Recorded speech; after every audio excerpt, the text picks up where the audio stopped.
नमस्कार दोस्तों, कैसे हो आप सब।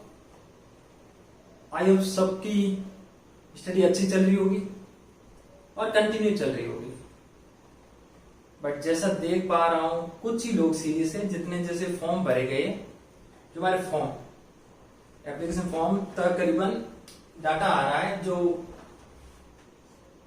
1,20,000 तो है ही। बट जो SSID पे जो देखते हैं हम लिस्ट, तो उसके अंदर क्लियर नहीं आ रहा है। तो मान के चलिए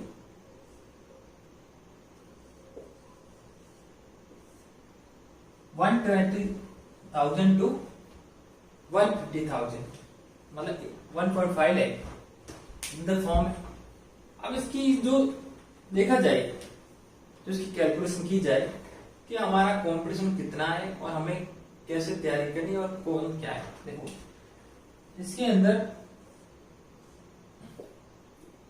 जो ऊपर के 50,000 है वो तो ये मान लो कि एग्जाम देने आएंगे, मान के चलो 100% मान के चलो। कोई भी एग्जाम होता है 100% कभी नहीं होता, ज्यादातर 70-80%। तो अगर देखा जाए इनका भी एवरेज देखा जाए तो तकरीबन 70 से 80,000 लोग एग्जाम देंगे। एग्जाम के बाद फिजिकल होगा और फिजिकल बाद इंटरव्यू होगा। जो फिजिकल है तो फिजिकल में वैसे 15 गुना, अगर हम माने तो 10 गुना ही माने तो भी 20,000 लोग फिजिकल के लिए बुलाया जाएगा। 20,000 का मतलब 70 से 80,000 बढ़ रहे हैं और 20,000 तो मतलब आपका कंपटीशन फिजिकल के लिए कितने का है? 4। प्रत्येक 4 सीट पे, समझ रहे हो, ये कंपटीशन। और इंटरव्यू के हिसाब से देखिए 3 गुना मतलब 600 अराउंड 600 में आपका कंपटीशन है। तो आखिर में देख लो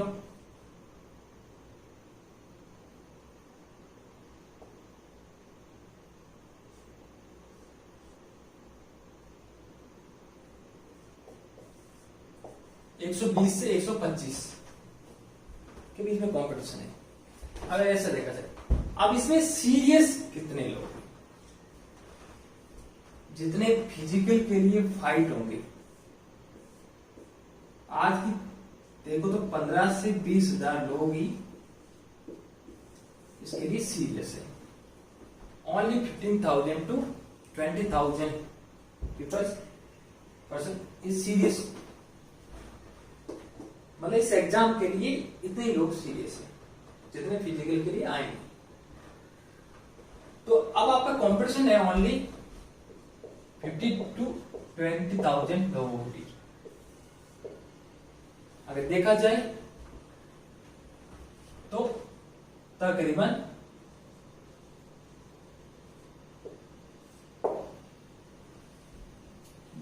100 लोगों के बीच। अब आप जो स्टडी कर रहे हैं इसके अंदर कॉम्पिटिशन किन किन के बीच में?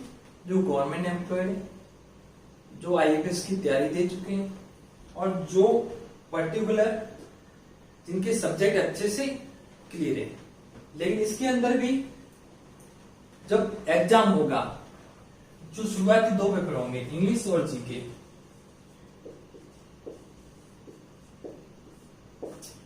दोनों में पासिंग मार्क्स 40% तो लाने जरूरी है।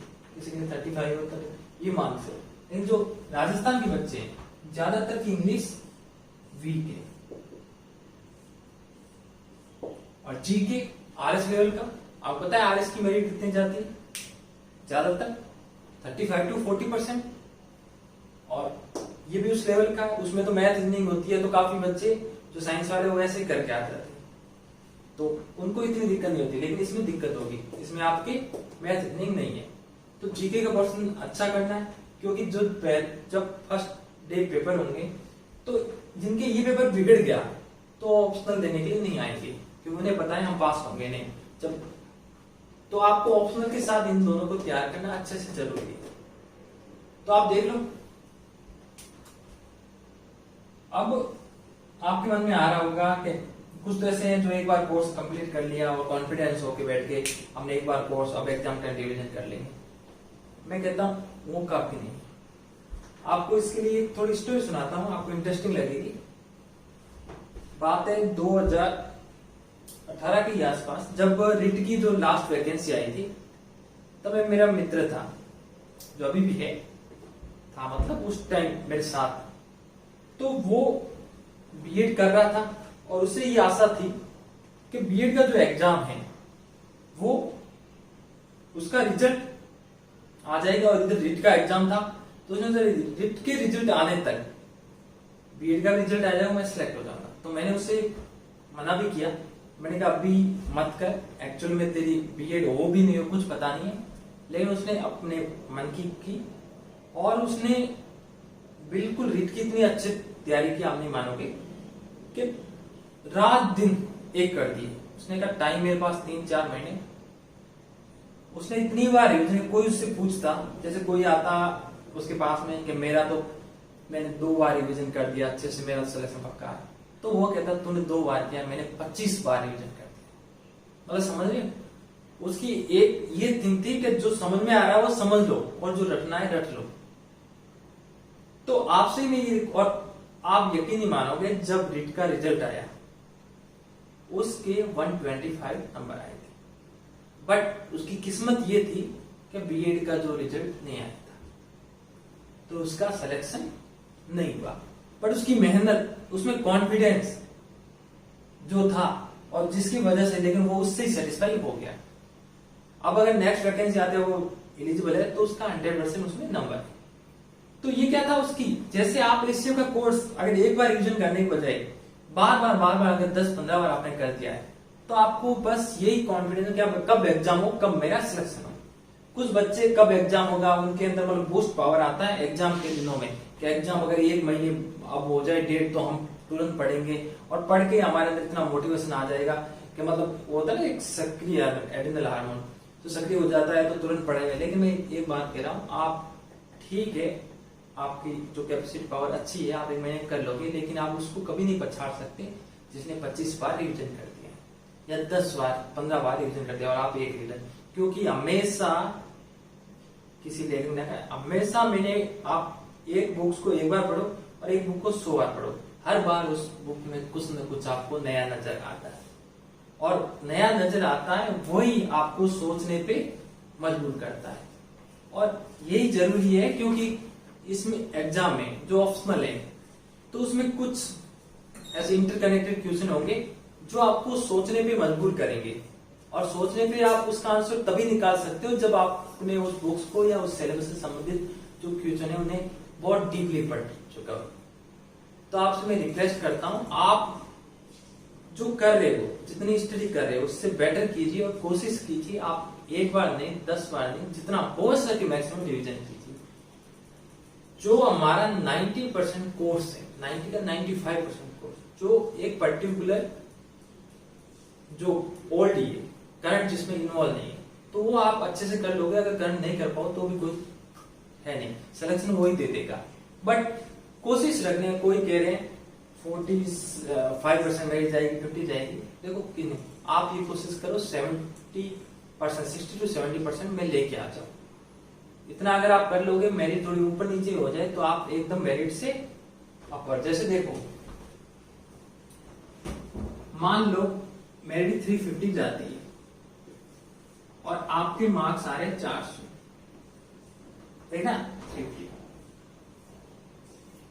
फिजिकल होगा, फिजिकल पास, फिजिकल के मार्क्स नहीं है, बट आपके इंटरव्यू में 75 नंबर का अगर इंटरव्यू में कम आते हैं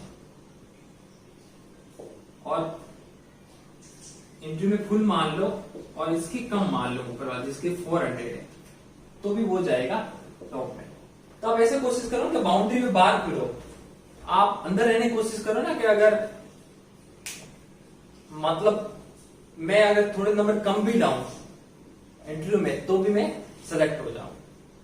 तो आप उसकी तरह सोचिए, जितने ज्यादा उतने मार्क्स लाने की कोशिश कीजिए, अपनी स्टडी को फोकस कीजिए पर्टिकुलर से। और नोट्स का टाइम ठीक है, नहीं है तो ऑब्जेक्टिव ज्यादा से ज्यादा करने की कोशिश कीजिए। सब्जेक्टिव है ना, ऑब्जेक्टिव जितने क्वेश्चन उठाने वाला कहाँ से क्वेश्चन उठाएगा, कोई पुराने एग्जामों से उठाएगा, किसी पर्टिकुलर बुक से नहीं उठाता, कोई सोचता है कि पर्टिकुलर गाइड से क्वेश्चन उठेंगे।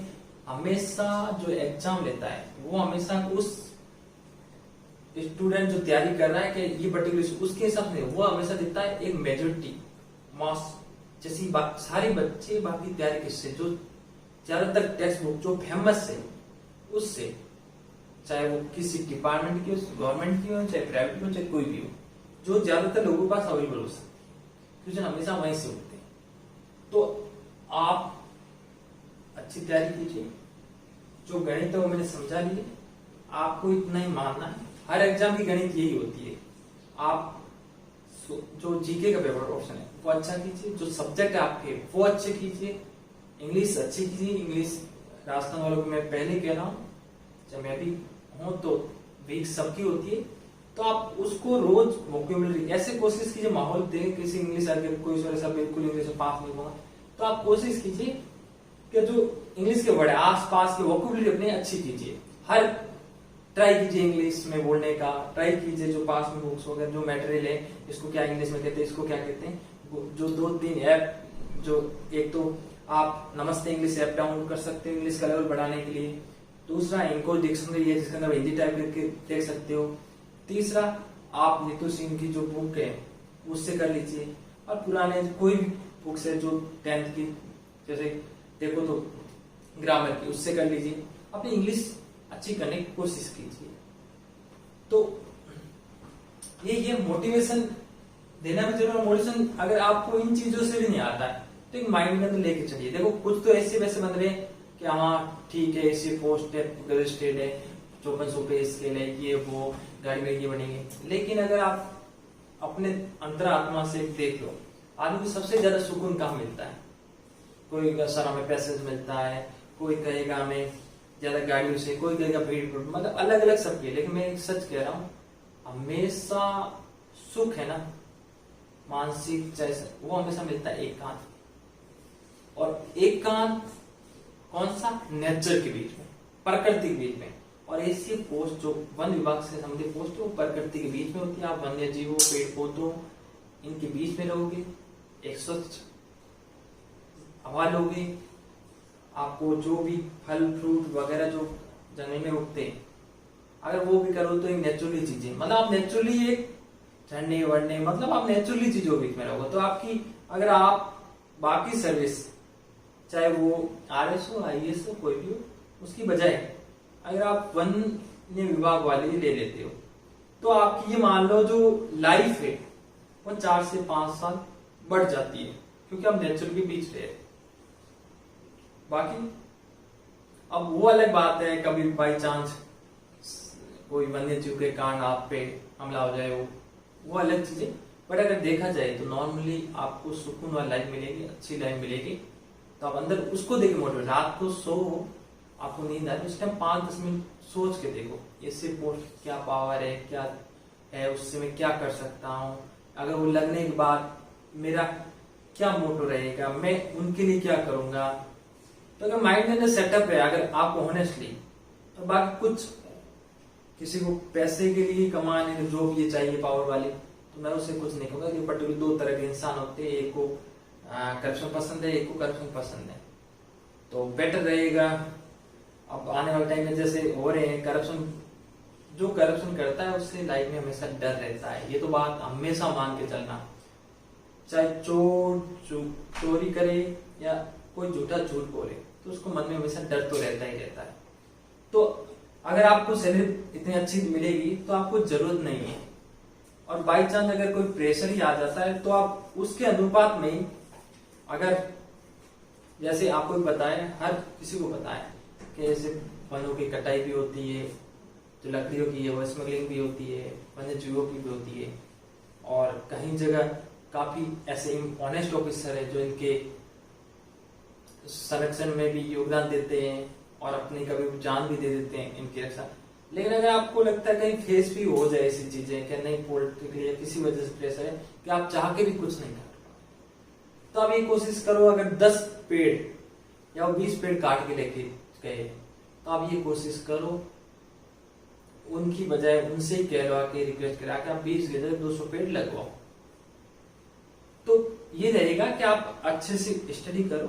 अभी एग्जाम ज्यादा नहीं तो इसी साल हो जाए अगले साल हो जाए उस पर आप मैटर मत करो। आप ये सोचो कि जितना ज्यादा मैं रिवीजन करूंगा उतना मेरे लिए अच्छा रहेगा। करंट लास्ट टाइम ही पढ़ना, अभी ज्यादा पढ़ने की जरूरत नहीं है। रोज के जो आप काफी ग्रुप से जुड़े हुए भी हो, कुछ बच्चे फेसबुक चाहे व्हाट्सएप किसी ग्रुप में उसमें बहुत सारा करंट आता है, उसका कोई मतलब नहीं। आप लास्ट टाइम करंट देख लेना अच्छे से, करंट ताजा याद रहता है, पुराना कोई मतलब नहीं। और बाकी अपना सिलेबस है जो 90% वो अच्छे से कवर करो, जितना हो सके अच्छे से। जितने क्वेश्चन इससे निकाल सकते हो ऑब्जेक्टिव निकालो, जितने खुद मन से बना सकते हो उतने बनाओ। ओके।